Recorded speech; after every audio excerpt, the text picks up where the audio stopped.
Bonjour Michel Bloch.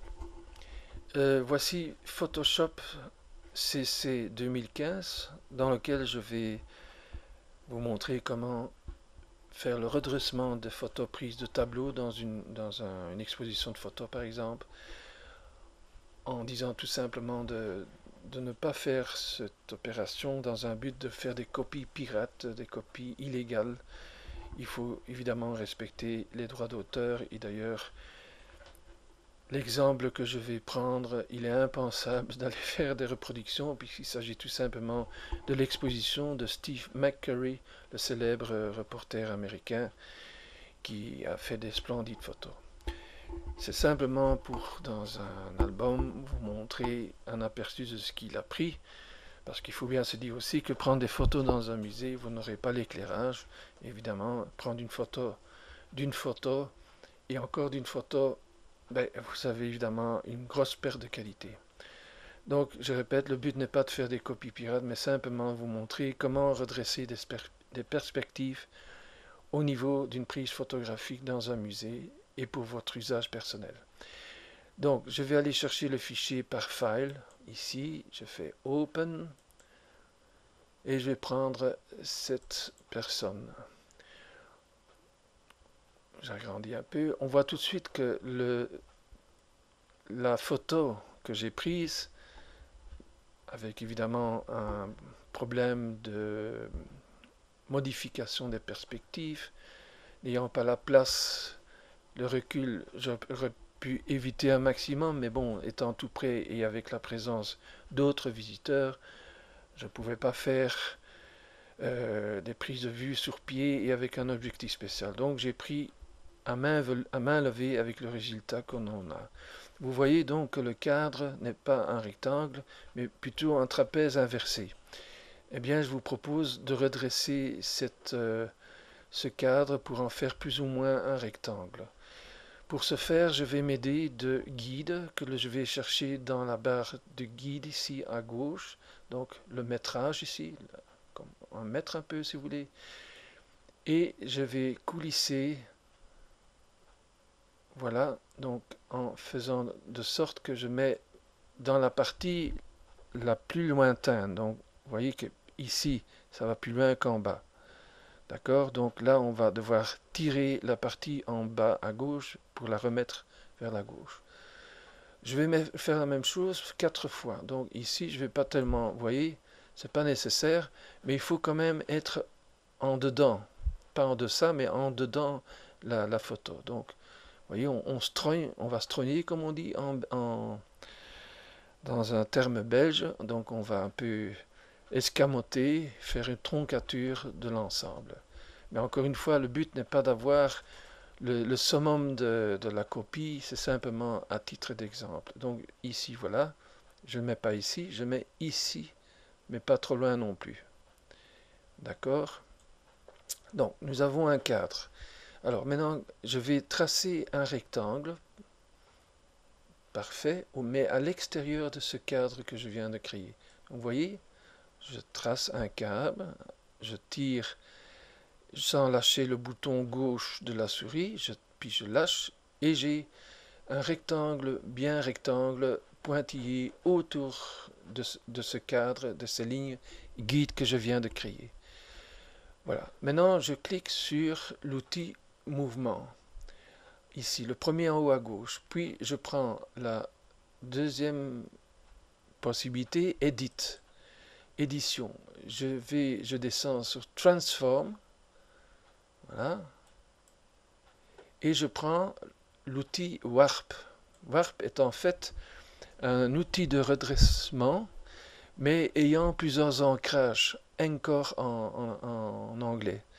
Qui veut dire que ici, je vais pouvoir tirer uniquement cette partie du rectangle sans trop bouger le restant. Vous voyez? Donc je vais me mettre sur un point d'ancrage ici, voilà, et je tire, vous voyez, je tire. Là, il manque un peu, je redresse, vous voyez, vous avez un levier et vous pouvez légèrement redresser. Là, par contre, en haut, je vais un tout petit peu descendre, voilà. Et là, vous regardez en haut à droite, ici, on va faire de même. Ici, je prends l'outil d'ancrage et je ramène un peu la même chose ici. Voilà. Un tout petit peu ici.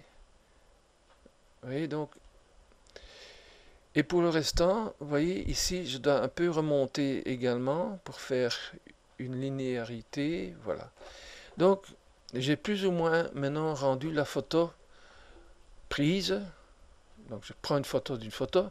Je l'ai plus ou moins rendu dans un cadre. Pour acter cette modification, cette transformation, je dois cliquer ici. Donc, je reprends la deuxième. Donc, le deuxième cadre que j'ai. Et alors, je dis Apply, donc appliquer. Et voilà, il m'a. Et puis, pour enlever le pointillé, je fais ceci. Alors maintenant, pour pouvoir sortir et avoir uniquement le cadre, la photo, comme j'ai tracé donc les guides, gauche, haut, bas et droite, je vais m'aider de l'outil ici de 1, 2, 3, 4, 5, l'outil cadrage en anglais Crop Tool. Voilà, donc vous voyez, c'est un cadre, hein, avec le symbole du coin, donc pour le renfort du cadre. Et je vais descendre ici et aller automatiquement sur la barre horizontale que j'avais créée. Je vais à droite, voilà, et je tire, et il y a un effet d'aimantation ou d'attraction, donc il va automatiquement s'arrêter sur la ligne. Vous voyez la barre rouge qui, voyez, hop, voilà. Donc maintenant je suis arrivé à faire un cadre. Avec la flèche, avec le triangle, je clique n'importe où à l'intérieur et il va me proposer de faire, et il fait automatiquement le crop. Et maintenant, vous voyez, vous avez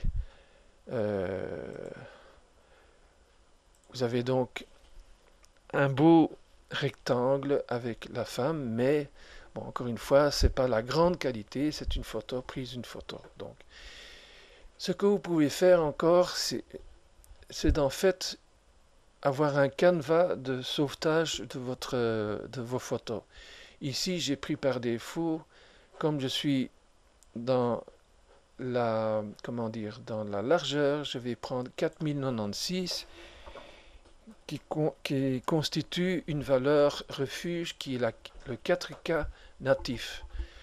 Vous savez que sur les TV, vous avez en UHD 4K, c'est pas vraiment du 4K, mais c'est du UHD télévision, donc c'est du 3800 quelque chose fois quelque chose. Et 2160, je pense, 3800 et des cacahuètes et je sais plus quoi. Tandis que la valeur norme mondiale du 4K, c'est 4096 fois 2160. Voilà, donc ici je ne touche pas à la hauteur parce que je dois garder la proportion. Donc toujours 4096 quand c'est la largeur. Si vous aviez tiré en portrait, ben, la longueur, la hauteur est plus haute. Donc on serait descendu dans la hauteur et là on aurait été mettre 4096 au lieu de dans la largeur, width, que dans la hauteur, height. Voilà. Je clique OK et on a une légère, comment dire, mise à l'échelle 4096. Attention, si vous voulez garder le maximum de qualité, vous devez faire ça sur d'autres photos. Donc, faites attention de ne pas bousiller vos outils ou de garder l'original si vous voulez faire autre chose par la suite. Ok. Voilà, donc il me suffit plus que de sauver la photo en faisant Save.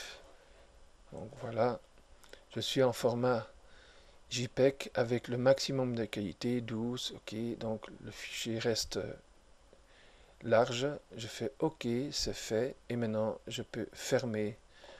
Et j'ai fait l'opération de recadrage d'une photo. Donc il s'agit d'une photo de Steve McCurry, exposition qui a eu lieu en 2017 au Palais de la Bourse à Bruxelles. Voilà, merci d'avoir suivi et sans doute à la prochaine fois. Au revoir.